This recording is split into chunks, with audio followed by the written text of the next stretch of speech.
Good afternoon, Christmas Distinction. Today we are in Proverbs chapter 6, verses 28 through 35, and it says 29 through 35. So is he who goes into his neighbor's wife, whoever touches her shall not be innocent. People do not despise a thief if he steals to satisfy himself when he is starving, yet when he is found, he must restore sevenfold. He may have to give up all the substance of his house. Whoever commits adultery with a woman lacks understanding. He who does destroy his own soul. Wounds and dishonor he will get, and his reproach will not be wiped away. For jealousy is a husband's fury. Therefore he will not spare in the day of vengeance. He will accept no recompense, nor will he be appeased.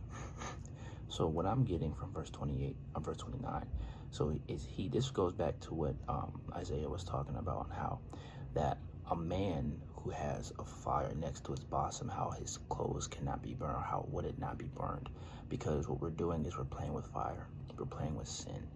And the next one says, who goes into his neighbor's wife, who touches her shall not be innocent. The Lord is teaching us to be and make sure that we are sticking whatever that we have for ourselves. It kind of reminds me of the devotional I did earlier when it talks about, I believe it was in Proverbs, speaking on the subject of we should have a devotion to the things that we already have, and not lust after something else, not lust after someone else's wife, lust after someone else's job or their position or the inclination of wherever they are, whether or not that's in the walk with Christ. We shouldn't have an evil eye when it comes to things of others, because we don't know whether or not if they got that from God or if they got that from some other type of source.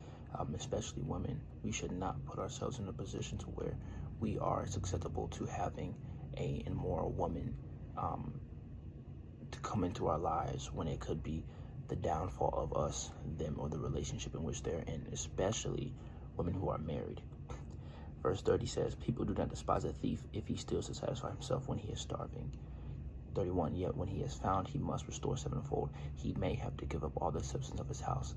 Now, when it talks about a thief, the Lord is trying to say that, Solomon is trying to say, I believe this is Solomon is trying to say that people are not going to despise or going to hate or going to criticize someone. I mean, in the case of them stealing, yes, because they're stealing and it's wrong.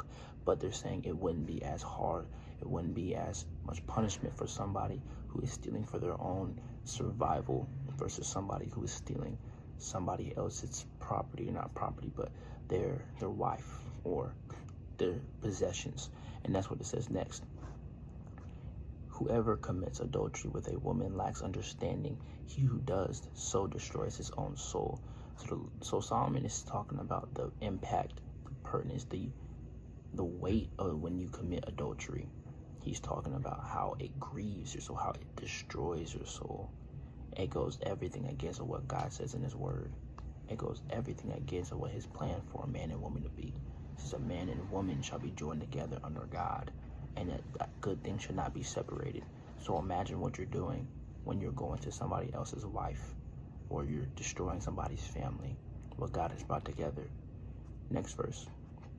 Wounds and dishonor he will get, and his reproach will not be wiped away. Wounds and dishonor. People, whether or not it's in his family or his friends or just anyone around him, those who will know, wounds and dishonor he will get. I wrote down that verse, and I was saying that it will be his prize. He may be thinking that the woman that he is seeking is his prize, because he's like, oh, I have his wife now, and I've been wanting her for a while, and now I have it. But you're not thinking of the consequence you'll have, because you're focused on the sin. You're not thinking about what happens, what is the baggage with that sin. Next verse. For jealousy is a husband's fury, therefore he will not spare in the day of vengeance. Jealousy, envy is a huge thing that men struggle with, especially when it comes to those who they care and love about, because we don't play about the people who we love about. And so for a husband, imagine how a husband would feel if they found out that you or anyone stole their wife. They would be angry, furious. They would be so, when it says in that verse that vengeance is the Lord's and not mine. No, they're taking vengeance upon their own hands. If they are a man of God, better pray that they're a man of God. And not only that, you better pray that the Lord gives you grace. Because if you were to, God doesn't play about his children. God does not play about his children, and God definitely don't play about his people. Y'all be careful out there. Y'all be careful out there. He will accept no recompense, nor will he be appeased though you give many gifts. I skipped the verse. The one before that says, therefore he will not spare in the day. I think I did. But therefore he will not spare in the day of vengeance. He will not accept any recompense, nor he will be appeased though you give many gifts. He is saying that during the day of vengeance, there will be no, oh, it's okay, like it happens, no. In the day of vengeance, there will be no, what's the word I'm looking for? There will be no amends. There will be no making of amends. He will take it upon himself to make sure that you suffer, and he will not stop until he gets it all out.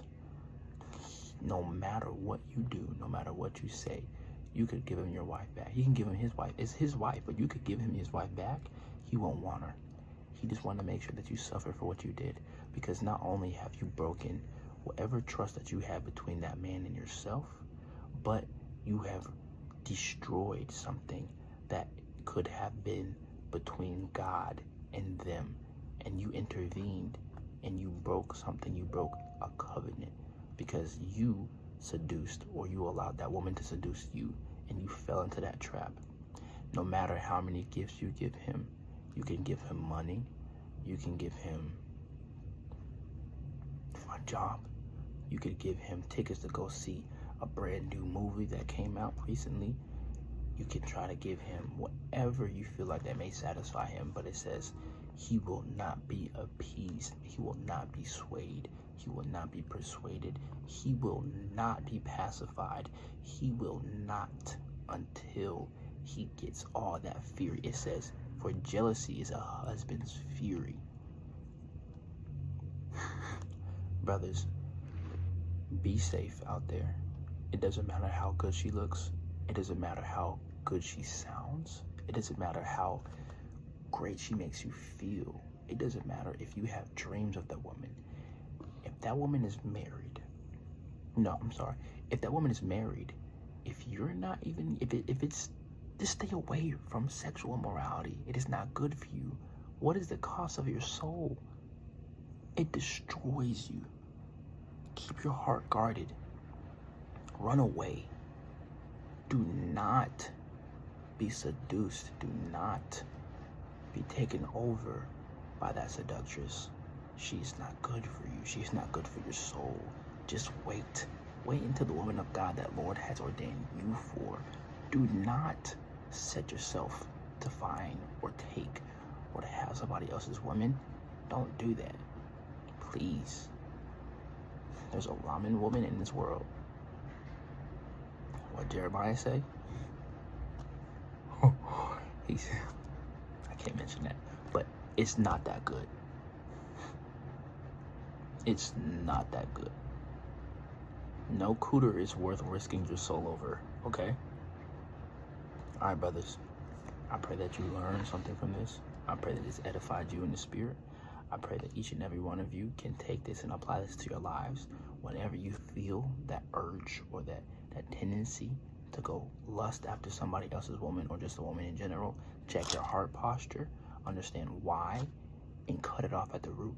Whatever that's triggering you, do not make provisions for your sin. Run away. The Lord will allow you to get through that temptation. He will never tempt you beyond what you can handle. He'll make a way for you through that. I love y'all. Be safe.